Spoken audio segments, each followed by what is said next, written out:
For the fifth year in a row, Toyota is the best resale value brand according to Kelley Blue Book's KBB.com, including the 2025 Grand Highlander, best in resale value for midsize SUVs. Toyota, let's go places.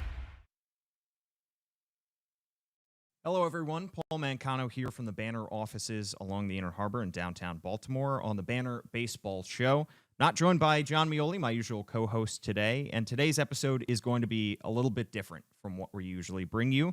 We're not going to be focused on the 2025 Orioles today. Our episode today is going to be focused on a news story on the BaltimoreBanner.com about the tragic unraveling of former Orioles pitcher Brian Matusz, who died January 6th of this year at the age of 37 of an apparent overdose, according to police.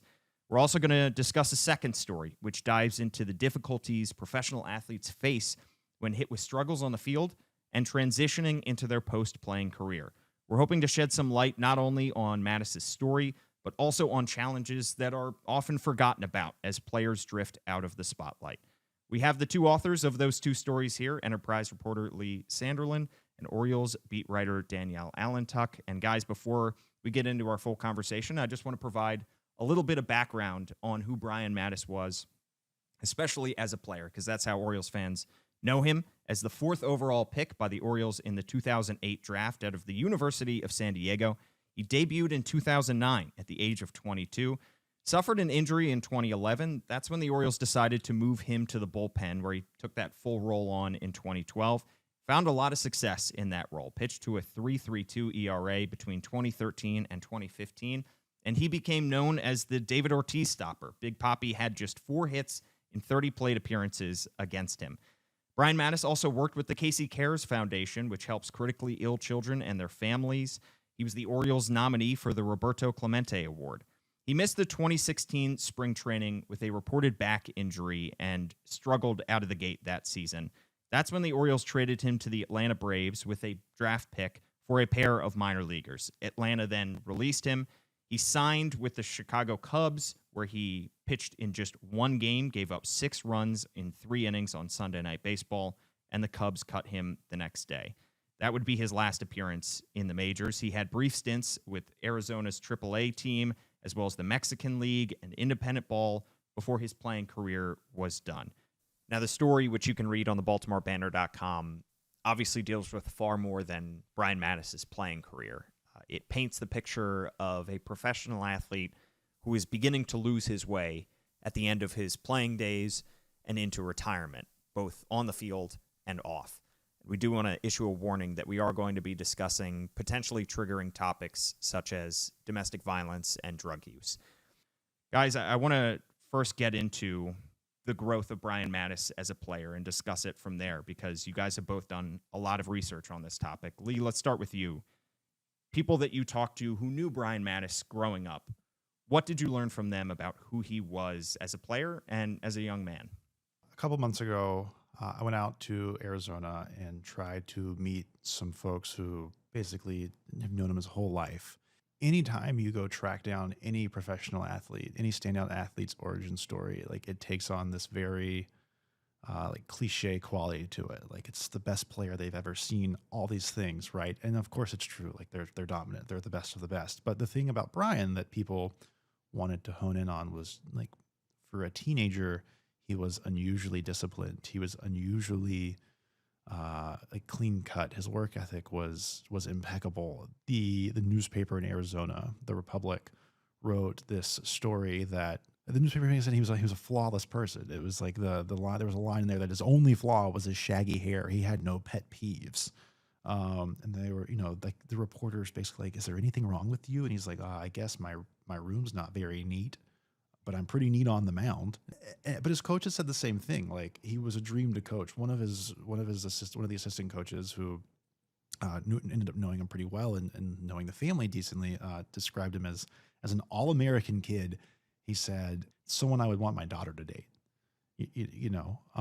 and I think you start digging into, like, well, how does a 17-year-old become so polished and sort of like grown in a lab, like a coach's dream? And people pointed to his upbringing and his dad.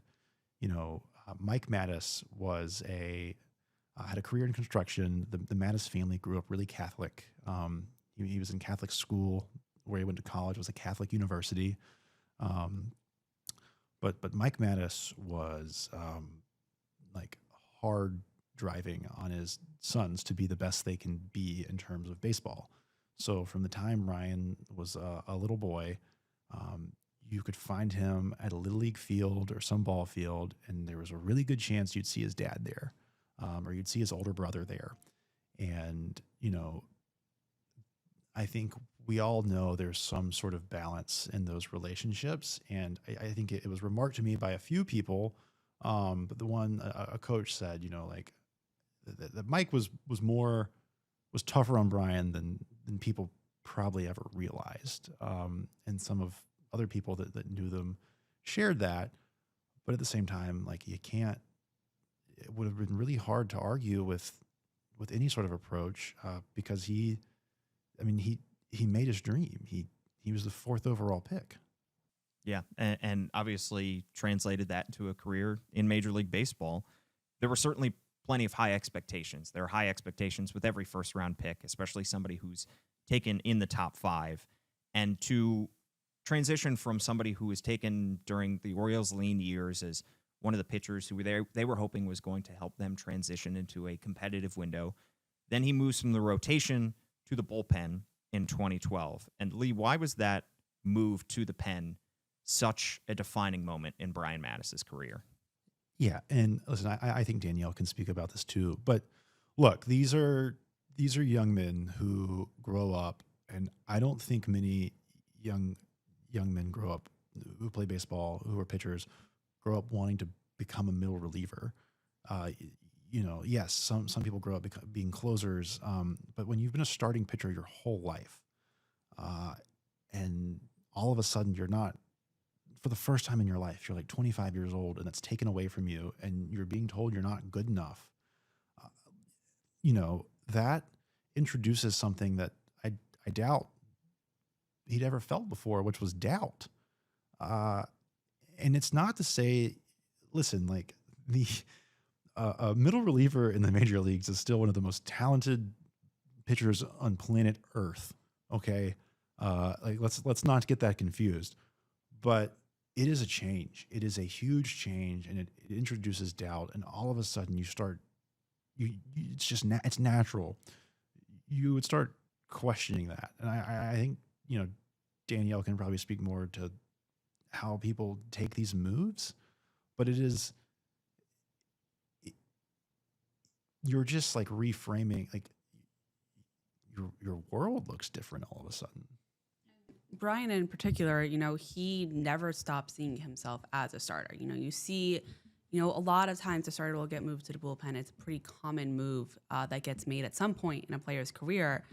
And you see the sort of acceptance that, you know, okay, this is my role now. This is how I can help the team. And it's not to say that Brian ever went out and had a bad attitude about his role on the Orioles. He was still out there, you know, doing his best as a reliever.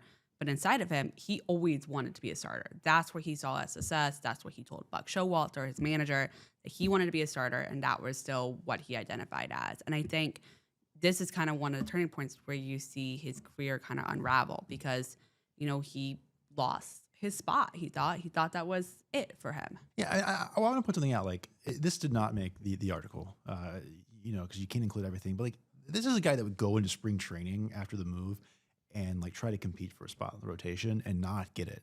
And you've got to think about the repetition and that sort of chipping away at your psyche. But then you just said, like, yes, he went to the bullpen, and look, like, Brian Matusz was not, I mean, he was a world beater in high school and college, and he had a very promising first full season in the league, but like, he was not some world beater. I mean, he was a pretty acceptable to average or slightly above average baseball player, but that's a really good life. That is a really good life. And if you were standing on the outside and looking at this guy, you would think he is the man, right? Like, big house, cool car, ended up marrying a former cheerleader for his favorite football team. I don't know, kind of hard to argue. Like, you'd be hard pressed to look at someone and think something is wrong. Right. And this is a guy who made, more than $20 million in his career, and obviously, didn't probably pan out the way that he had wanted it to, but still had a lot of success, had a lot of good seasons in the big leagues. And I think it's also particularly interesting that you talk about what is known in Chicago as the Matusz game. In a season where the Chicago Cubs win the World Series in 2016, they break the curse, and Brian Matusz's only appearance is as a starter, the role that he wanted to play, but it was in a poor outing in which he gives up 6 runs in 3 innings, and it's known positively among Cubs fans because they came back and won that game, but he's cut the next day, and he's not able to stick around in the big leagues. Lee, I'm glad that you mentioned the fact that from the outside it looked like everything was fine, because I think oftentimes that's how a lot of us view, particularly big leaguers, but in any sport, professional athletes who reach the pinnacle like that. But behind the scenes, what was going on, at least in terms of your conversations with his childhood friend, Taylor Palmer? What did those conversations reveal about what Brian Matusz's life was like underneath the surface?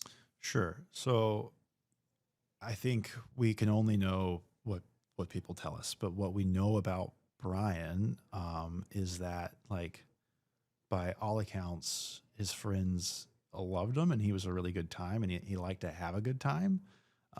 And that meant partying, that meant doing drugs, that meant dabbling sometimes in harder substances, which was something that, like, he had done. But really everything, and this is so his friend that spoke for the story, had known Brian since elementary school. They are best friends, best friends. And there was this moment during the 2014 season when sort of the alarm bells started going off. It was the 2014 All-Star break, and this was a great time for the Orioles. By the way, they went into the break with a division lead, which had not happened in 17 years. Later that month, like, David Simon, one of the crankiest Baltimoreans ever, writes a essay for Sports Illustrated that is basically like, I believe this team can win the World Series. Like, hope is in Baltimore. The vibes are very good.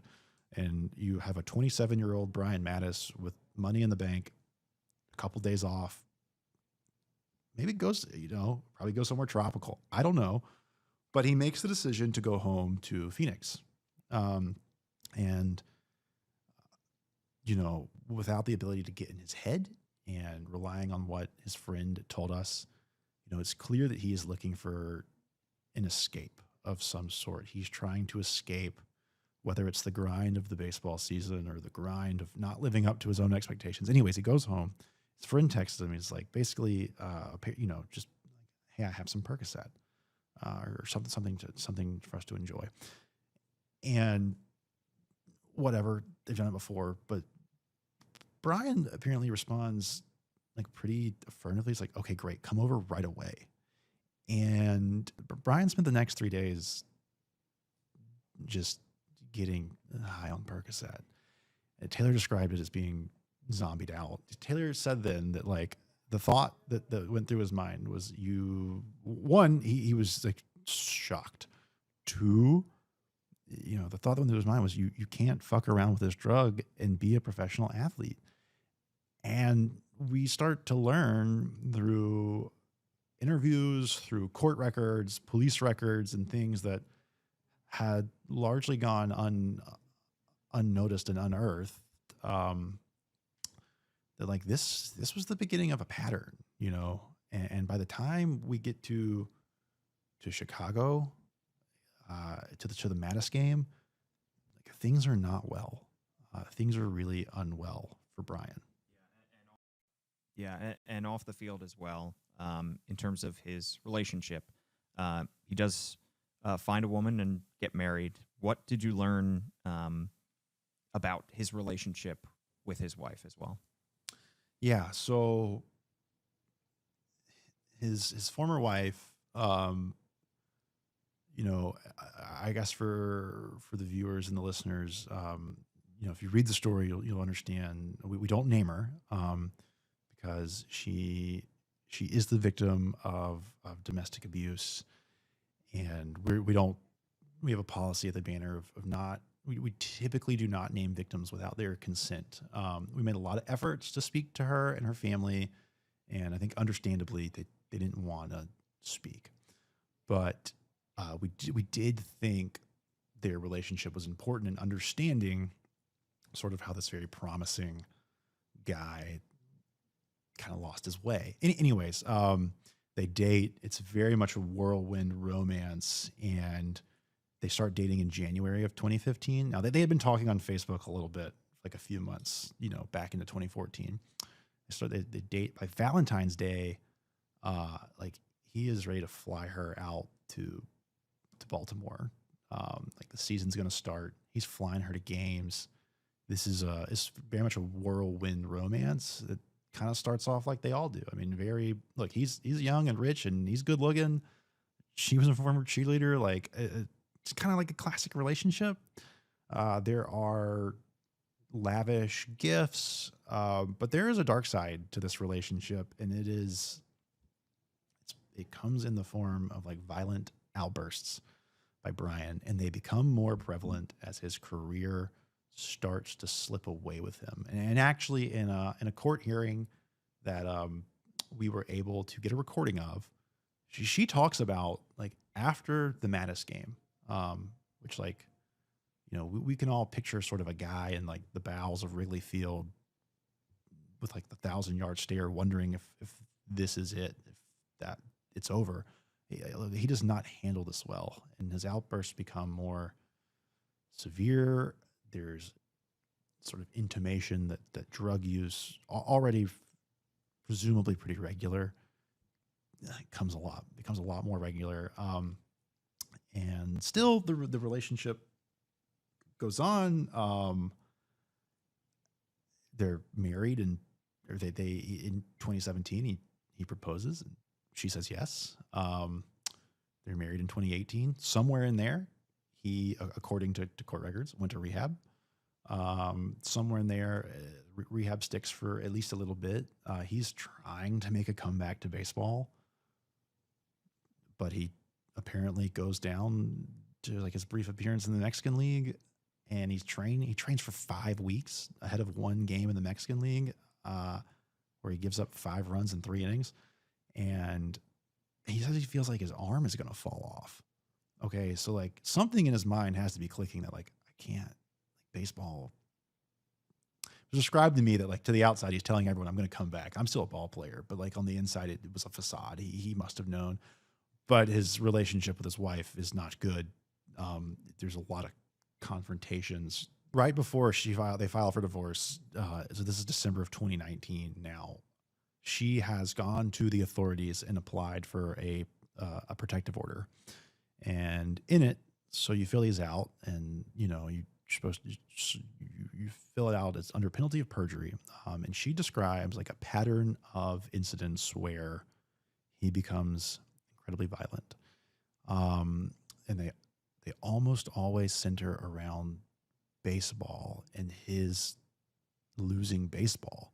It is February of 2019. Apparently, they were in the master bathroom of their house out in the Phoenix area, and she's asking him like, "When are you going to start working out and stop doing drugs?" And she alleges that he responded by yelling at her, grabbing her by the shoulders, and headbutting her. And in the application, she writes, "My nose started gushing blood, and I fell to the ground. He responded by telling me to get up and stop being a little bitch." And then she claims that she called Brian's dad, who she says told her to, quote, "take a Tylenol and keep this out of the media." And then, look, these repeat. There was a moment where she was worried that he was, potentially suicidal. She describes a scene where he's on the brink and he's in the bedroom closet with his gun. And anyways, I would encourage you to read the story. It is sometimes hard to read about these things, but they're important because they show that like all throughout this, people that like know Brian, and maybe some people who really know him sort of know that he's adrift. Like, I mean, like really know him, like his parents, his former wife, his best friend, some of his teammates, some of like his coaches, the people who have just like interacted with him. All they see is this guy who is like a pretty happy guy. I think what this represents is truly that when you have something, when your entire life is wrapped up into one thing, and then you lose that thing, you lose yourself. It is such a, it's almost, I mean, for Brian, it was an irrecoverable piece of who he was. Like baseball was his life. It was everything. He enjoyed the things that brought him the cool cars and the money and, you know, the big houses and whatever, just the stuff that athletes have. But really, it's about the game. Yeah.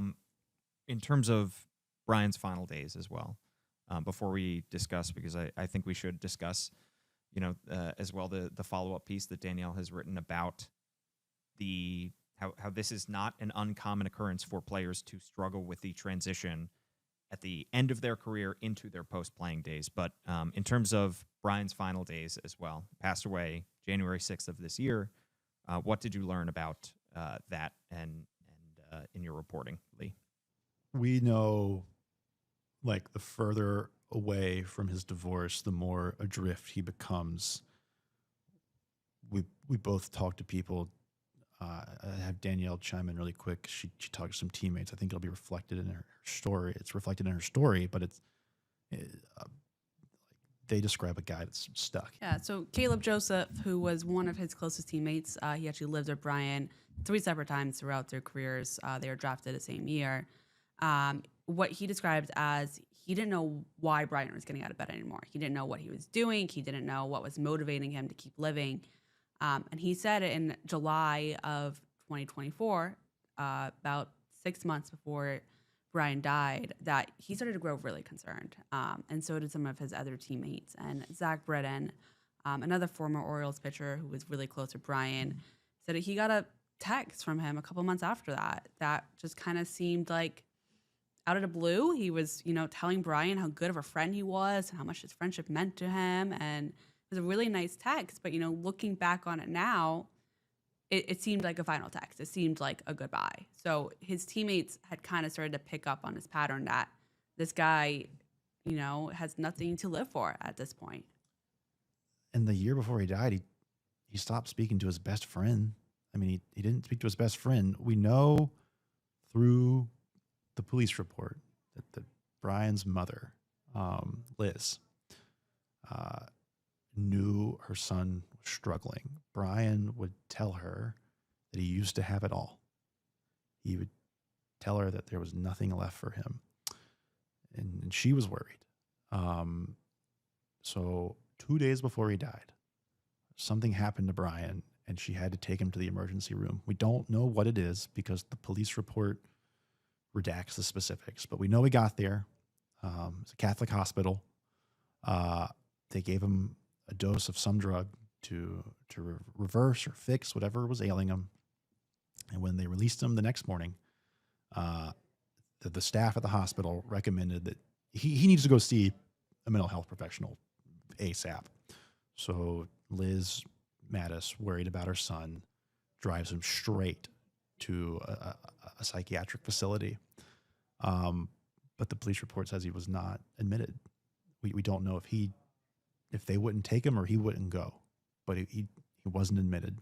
So she takes him home to the family house, and that's January 5th. The next day, he says, "I'm going back to mine." Now, it's around noon. Liz wants to check on her son, but apparently the night when she had to drive him to the emergency room, the hospital staff took his phone and they lost it. So she has no way to contact him. So they live like 40 minutes. His parents' house is 40 minutes from his. So she gets in the car. She's driving over there. It's 2 p.m. She goes to the front door, and there's no answer. And, I mean, you can imagine. I can't. I mean, I have a mental image in my head of how panicked and worried for her son she must be. And, so anyway, she finds a way into the home, and then she finds him. And I can't imagine it.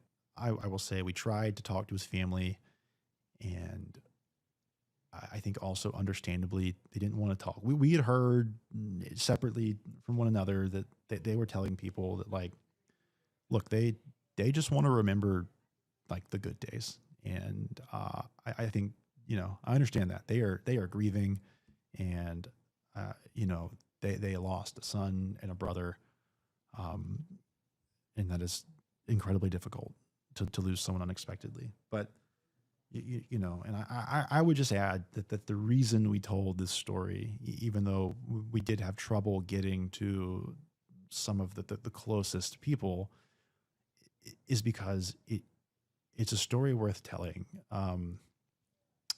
Oftentimes, especially in Baltimore, we think of addiction as something that plagues or affects people who don't necessarily look like the three of us at this table. We think of it, Baltimore, the opioid crisis is one focused on our poor neighborhoods, our disadvantaged neighborhoods. The Baltimore Banner has done, our colleagues here have done extensive reporting on the depths of the opioid crisis in this city. And while this is not a story totally based in Baltimore, this is an extension of that work, and it is to show that this does not stop. This does not stop at the border of some neighborhood. This does not stop based on some social class or how much fame or success you achieve. It is something that affects people, and it destroys people's lives, and it destroys the lives of people around them. And I just think, in that regard, yes, people are going to think this is personal. They're going to have questions. Why did we do this? Why did we go so deep? Because it's a story worth telling, because we have to talk about these things. We have to show how one thing can lead to another, and people's lives can unravel, and the world around them their worlds can collapse. Like it just matters. Yeah, well said. And Danielle, in your piece as well, you talked to not only former teammates of Brian Matusz's, but you talked to Ben McDonald, former Orioles player, current Masson broadcaster. You talked to Zach Britton, Caleb Joseph, Jerry Hairston Jr. In particular, the conversation that you had with Ben McDonald stuck out to me. He is somebody that he struggled mightily with injuries throughout his career. His big league career was taken with the first overall pick in the MLB draft and had tremendously high expectations on him as a pitcher. What stuck out to you in your conversation with Ben McDonald about the difficulties of transitioning, not only of transitioning into retirement, but also understanding that your playing days might be ending soon? Yeah, and Ben is somebody who his playing career ended way earlier than he thought it should, and he fought very hard to get it back. He ended up having a failed shoulder surgery.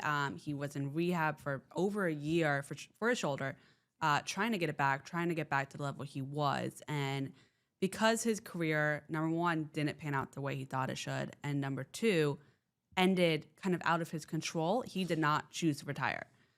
It was the injury that forced him to retire.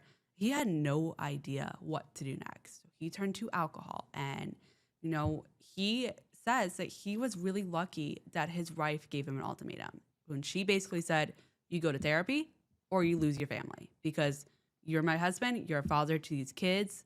I expect you to be here, and I expect you to be, the human that I married. And Ben was able to save himself. He got the help that he needed in time, and he has been trying to pass his message on to other players. He spoke with Orioles players during spring training and basically, told them, no matter when it ends, it's going to be hard. So enjoy every single second that you can on this field, because you do not know when it will be your last, which I know sounds cliche, but you don't. You don't know when a pitcher's elbow is going to blow up and that's it. You don't know when, something happens and you get cut and you just never get re-signed. And the thing that struck out to me about my conversation with Ben and with all the other players as well is that they all thought that they were alone. They all thought that they were the only ones who had trouble transitioning to normal life. Because remember, these are guys who their whole lives were baseball. Little league, college, pro. It's all they've ever known. They've never had normal jobs for the most part. Their first focus has always been on making it to the majors. And when that's over, they're kind of left with, what do I do now? And there are better programs in place now, but for a long time there wasn't. And so these guys' careers end, and then they were left to their own to figure out what to do next. And you also had a conversation that is described in your article with an assistant professor in the Department of Sociology and Interdisciplinary Center for Health and Society at the University of Toronto. What did you learn in that conversation with the assistant professor? I found that conversation very fascinating. And I would encourage you, if you're interested in this topic, to go read her books, because she has done extensive research on this and spoken with athletes all over the world of all different levels. But the one thing that I think really stood out to me about our conversation is she brought up, surgeons and doctors who go through extensive training to get to the discipline that they are. And they kind of go through this similar path as well when they retire, because it's all they've ever known. They're in surgery all day, every day. It's what they're good at, and that's been their life. But the difference is they don't retire until, depending on the country you're in, probably 65, 70, maybe a little earlier in other places. But you're spending your whole life doing that. The window for a professional athlete is so short, particularly with female Olympic athletes. Your career could be over at 16, which we have seen many times, particularly with gymnasts and sports like that. And you are left with the rest of your life to figure out what to do. And that could be 60, 70 years if they're lucky. And, they're essentially, when their careers are over, most of these guys, they may have an education, but it's probably not, let's be real, quality education. They probably, if they went to college, it was really just as a means to do their sport. So they're kind of left to start over and, figure out what they want to do next, and probably, get an education all over again when they're way over than the peers and behind the rest of their colleagues, they feel like. Yeah, and to bring it back to baseball, I mean, I keep coming back to what Charlie Morton, Orioles pitcher, has talked about. Somebody who has had a very long career in the majors and has experienced a lot of success, multiple-time World Series winner.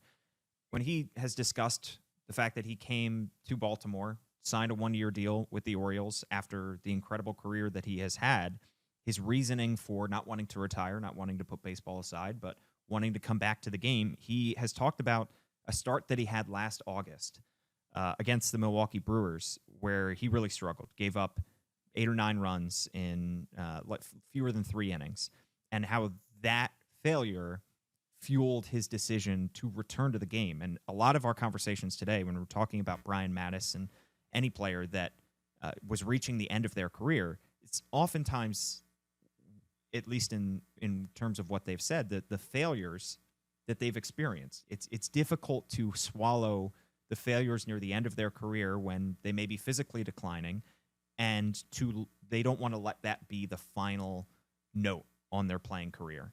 And I think that that's an interesting theme that keeps coming back up. And Danielle, obviously, is somebody who now has covered Charlie Morton for half a season. That's something that he talks openly about everything, but he has talked openly about that as well. And Charlie, in a sense, is lucky that he could decide that his body is, number one, healthy enough, and number two, a team is giving him another chance to pitch. He's making, $15 million this year? So he's not only getting a chance, he's getting a sustainable salary to give it another go. There are a lot of players who do not get that chance. So he is very much in control of his career, and I think that he understands that. He feels very thankful to be in that position where he can decide. As of right now, he's in control. He can decide when his career ends. Yeah.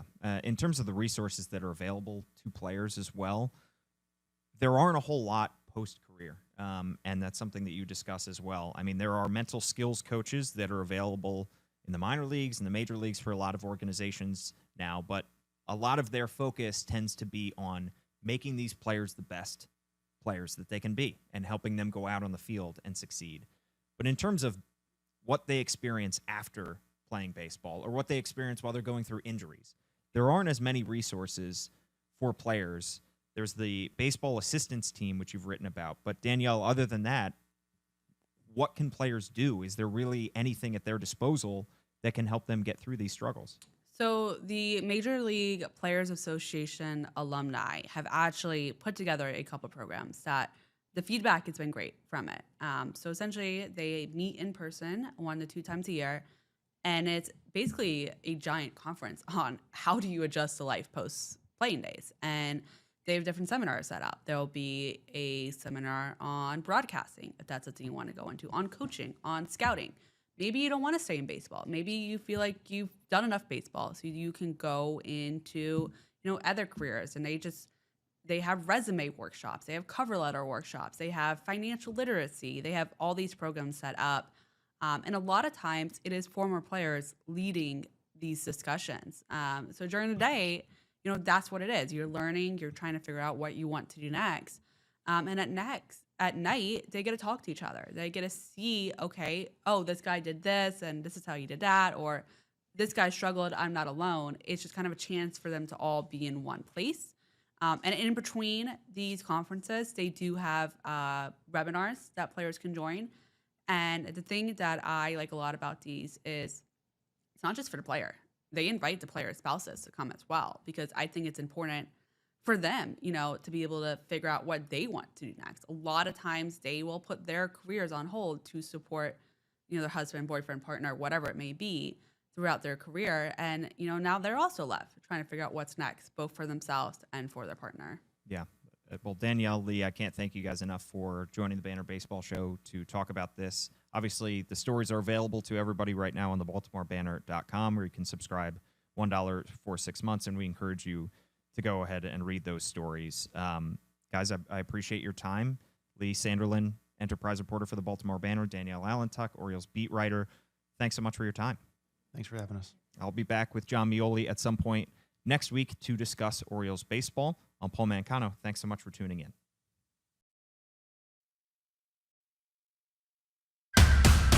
For the 5th year in a row, Toyota is the best resale value brand according to Kelley Blue Book's KBB.com, including the 2025 Grand Highlander, best in resale value for midsize SUVs.